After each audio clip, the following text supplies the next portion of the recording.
Business Bites with Kay Chauhan. Wandsworth Radio. Wandsworth businesses are to benefit from a range of council resources over the next 2 years as a result of a £2 million housing bonus windfall the council received from the Greater London Authority.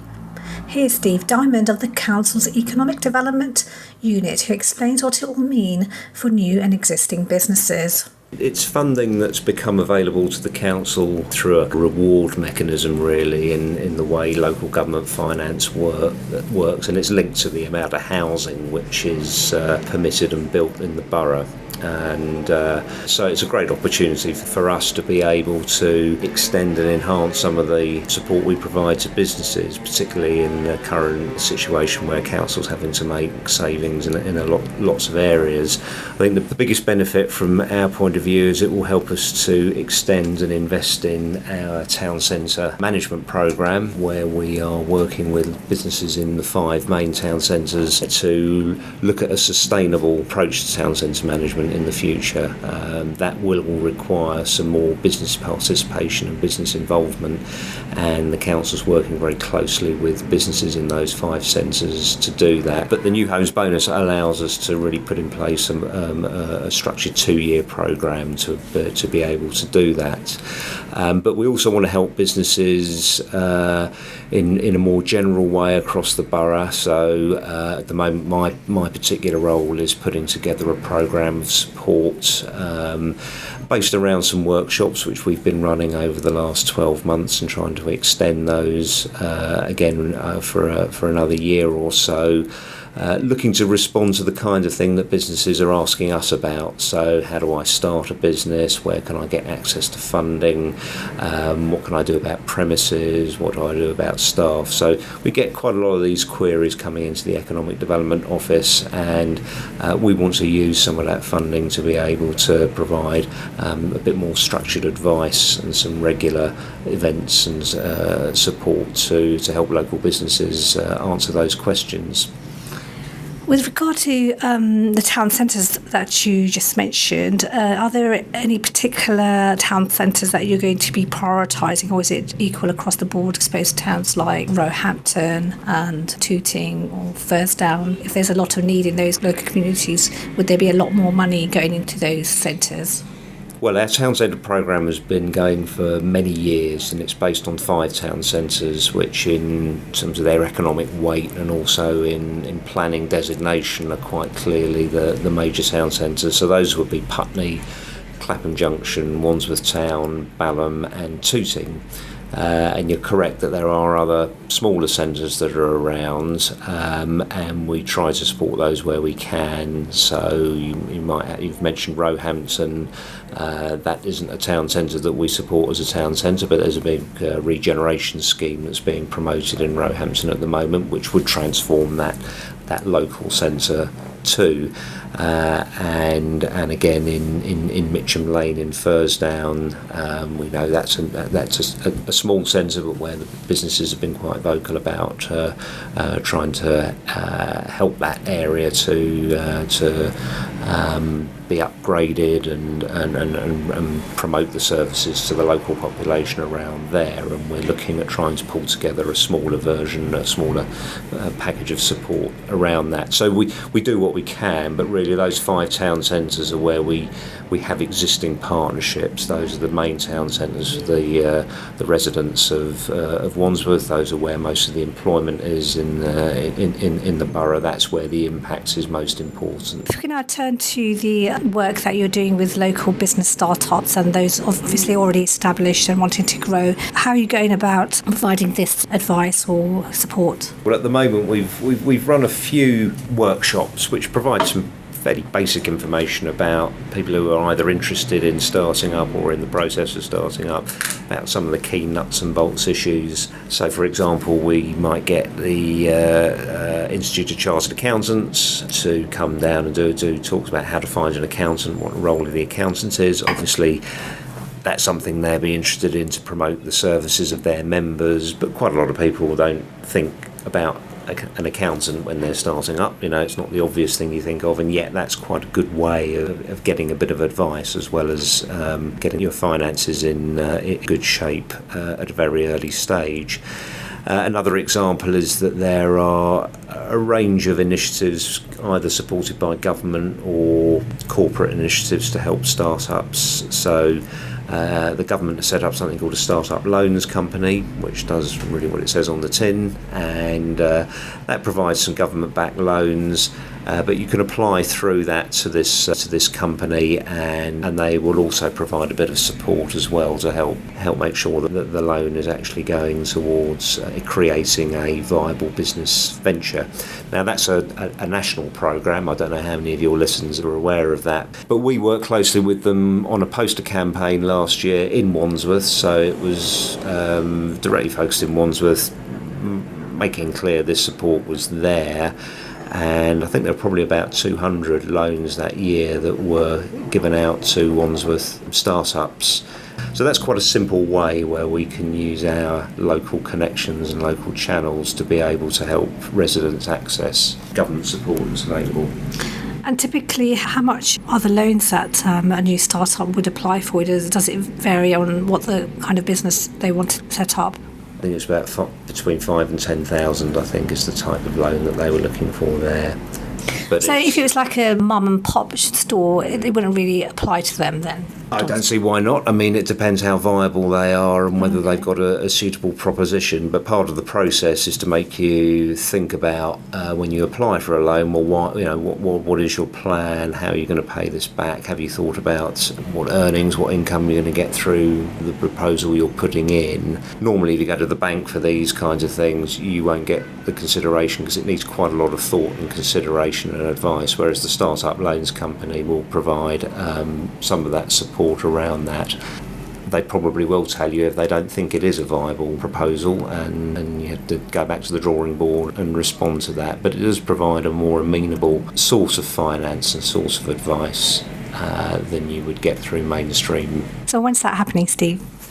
Well, that's happening at the moment. We had a poster campaign last year, and we certainly want to work with them again this year to bring them in through to this workshop programme that I talked about. So we'll have people from the company come down. It's a workshop. They'll offer general advice, make people aware of what they do, what they need to think about, and then there's an opportunity for anyone who does want to apply for a loan to speak to someone there and then, or just to be aware of the process for doing that.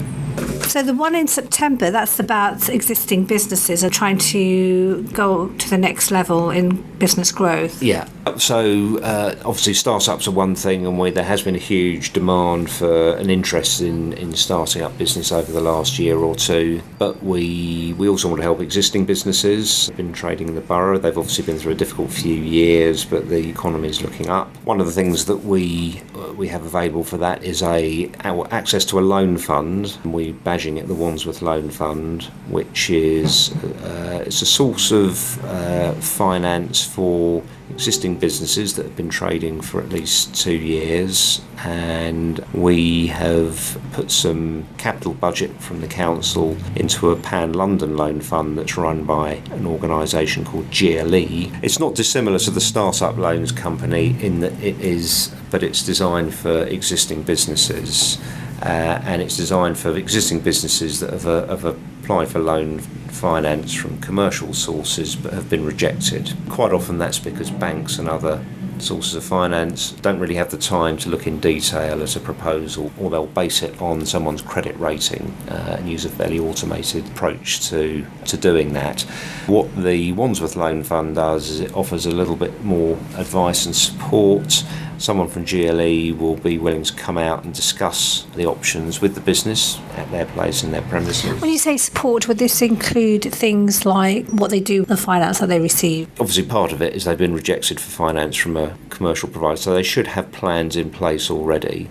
And if they share those plans with GLE, they'll be able to say, well, That's something that the Wandsworth Loan Fund might be able to assist with, but you need to look at this element or that element. That might be the reason that your proposition wasn't as strong as it could be. The other aspect to it is it can provide unsecured finance, and a lot of business owners either don't have the collateral or aren't willing to provide the security that banks might provide. And again, this sort of finance will consider unsecured loans as well. There's obviously a cost to that. It will cost a bit more than the commercial loan repayments plus interest. But it would, that's right, but it does allow businesses to access a source of finance. And again, the lending will only take place where GLE can see that those repayments are going to be made, that there's a viable business plan behind it. It's appropriate finance to help you develop the business, and the repayments can be phased and structured in a way that suits the project that it's funding. So quite a lot of businesses, if they can't get it off the bank, they may do it through the credit card, for example. Now, the costs of this loan aren't dissimilar to a credit card, but once you've taken it out on the credit card, you have to pay it back each month, irrespective of whether you're generating enough sales or revenue coming in from that, whereas a structured loan will allow you maybe to make payments a bit later on once you've made that initial investment, understanding when the sales are likely to come in from that. It's a more sophisticated way that fits with the needs of the business. When I attended the first Enterprise Week, there were some seminars and workshops to do that. What has been the take-up of these loans been like? Well, we've probably got about half a dozen loans that have either been issued or in the process of being issued. We're very keen to get more than that. We think it's a good opportunity for businesses to do that. So if anyone is interested, if they want to visit our website or Google Wandsworth Loan Fund, the information is there, and we're very keen to encourage that. For businesses, it's not going to be something that they'll know about particularly well, so we do try and market it. The other channel for us to market this through is accountants, because it's something that they can then offer to their customers as well, particularly if they come to them and say, well, I haven't been able to get the finance from the bank, what do I do now? Half a dozen, that's not a lot at all, is it, in terms of when it was first introduced? It isn't, although to be fair, it is a long process. So it was launched back in February. The GLE team needed to get into place. It needs to be marketed. The propositions need to be pulled together. They then go to a loan panel, and the loan panel decides whether to issue the loan, and then a loan isn't really felt to be actually in place until 2 or 3 repayments have been made. It does take time, but we are keen to ramp up the numbers of loans that are out there. I suppose if interest rates are similar to credit card companies or other loan companies, the only advantage is the way it's structured and the flexibility in that they can pay off the first payment maybe like a few months down the line. Is that how it might work? Well, absolutely, but you're also dealing with someone who works through the business plan and the loan proposition with you. So it's a facilitated and supported process rather than just getting a card out and flashing the cash and not speaking to anyone. So bank managers may not be able to give that kind of time or that kind of support as well, although we are working with the banks to improve that. So it's providing a particular niche. It's for businesses that really want a kind of finance that the market isn't offering, but that can really help them to develop and grow. Does the council have a target in terms of numbers that businesses would like to make use of? Yeah, you're probably looking at about 30, or there's about 800,000 of loan monies which are available. So Wandsworth Businesses. So we've invested in this loan fund. That amount has been matched by GLE. The deal is that we've asked them to make sure that is loaned out to Wandsworth Businesses over a 3-year period. So it obviously depends upon the size of the loans, but we were planning on about 30 or 40.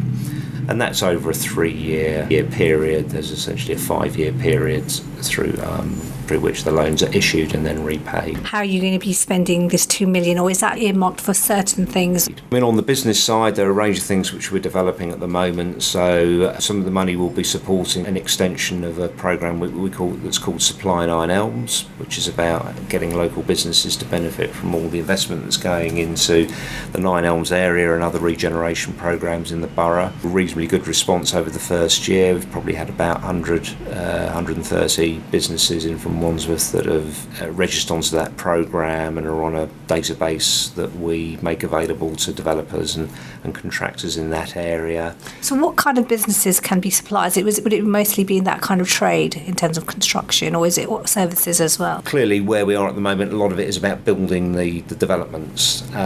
So construction is the main focus, but around that there's a lot of ancillary services. So feed the workforce, there might be some transportation services that are required.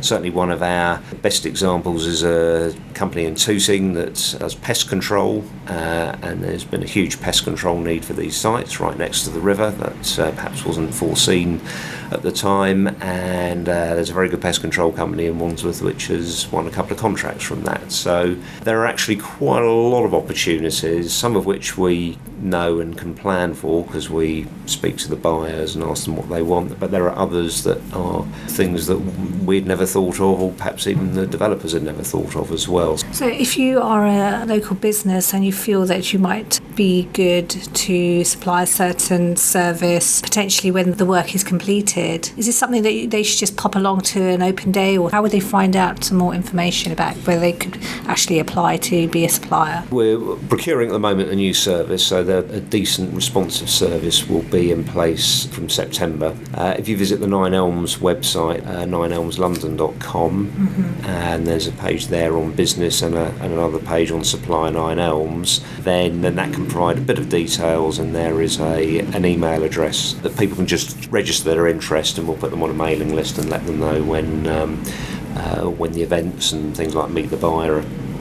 events are happening later on in the year. So Steve, is there any other information that the local businesses should know about? Okay, well, in due course, we're looking to do some further projects around food enterprise for anyone interested in setting up a food business or running a food business, and also on the digital side as well, looking at whether there are any tech IT companies or startups, what the demand is for that, and also maybe trying to partner them up with young people and trying to bridge the skills gap that you've got in the tech and IT sector. We were engaging with some individuals and companies that work in that area. We just want to find out what's the demand for services, where can we try and best support what's going on. Clearly with the council, we're not operating in this area, we just try to facilitate and support. We want businesses to be aware of it, we want them to make use of it, we want to understand what they need as well, because we do have a bit of resource over a short period of time to be able to respond to what people might need. Thank you very much indeed, Steve, for joining me on Business Bites. With the Chamber of Commerce, they do things with local businesses, so you must get feedback from people like Steve Pinto. Absolutely, and we, a key part of this is to do a lot of joint initiatives with the Chamber. Obviously, the Chamber do some great stuff with their members. They focus on particular sectors, for example, where their members will tend to congregate in. So they'll have a lot of things that they're doing as well, but we think there's a good opportunity here to really work in partnership with the Chamber, because as you said, that helps us to understand what needs are out there, and also through this, particularly when we're helping people to start up in business as well, that should be new members for the Chamber too. So that's something where there's mutual benefit. For more details about the enterprise workshops supplying Nine Elms and business loans, go to the council's website and search under business support and advice. Business Bites with Kay Chauhan.